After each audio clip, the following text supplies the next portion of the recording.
Hana, paano ba naiba itong posisyon kumpara sa mga nakaraang taon?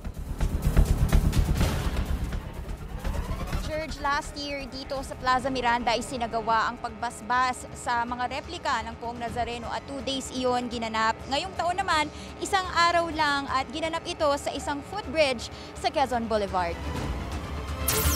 Hindi matitinag ng init ng kalsada ang panata ng mga debotong ito ng Poong Nazareno. Nakapaa silang nagparada habang buhat ang imahe ng poon. Sa ilalim nito, nagbaon pa sila ng water dispenser para maibsan ang init ng panahon.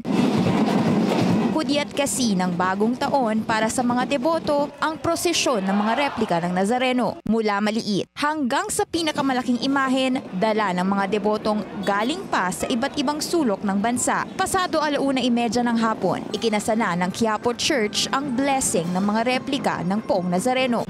Nandito tayo ngayon sa kahabaan ng Quezon Boulevard sa tapat lang ng Quiapo Church kung saan daang-daang mga deboto ng Poong Nazareno ang nakaparada papunta doon sa footbridge kung saan babasbasan ng mga pari ang kanilang mga dalang imahen. Sa tala ng Quiapo Church, hindi bababa sa 500 replicas ang babasbasan ngayong taon.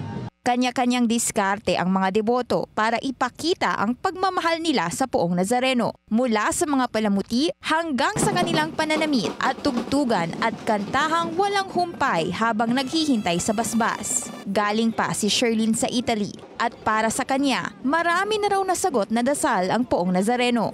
Alas 4:30 po, 4:30 ng AM. Kasi po para po kami mauna sa pila. Kami po ay OFW.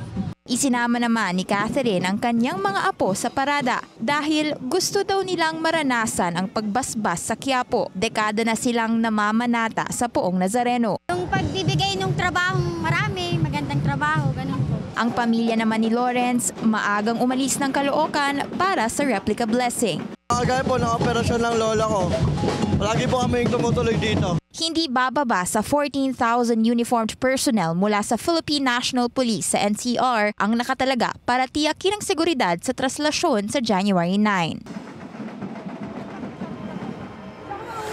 George, sa ngayon marami pa ring tao dito sa Plaza Miranda at ayon sa Nazareno Operations Center, nasa 30,000 ang bilang ng tao dito as of 5 p.m. at mabigat pa rin ang daloy ng mga sasakyan sa may Quezon Boulevard at simula pa lang ito ng pista ng Nazareno at marami pang misang gaganapin bago ang traslasyon sa January 9. George?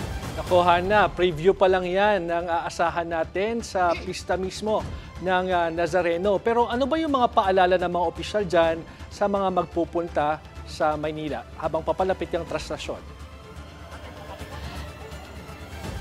George, paalala ng PNP dito kung balak nilang pumunta sa Quiapo, maganda daw kung magdadala ng maliliit na bag lang at hindi malalaki, pati yung mga small amounts lang ng pera. At sundin lang nila yung payo ng mga taga Quiapo Church kung ano-anong ruta yung pwedeng daanan sa paligid ng simbahan. Sa ngayon, wala pa naman kaming natatanggap na incident report sa nangyaring parada kanina at bilang paghahanda naman, naka-ready ang police personnel sakaling magkaroon ng sakuna.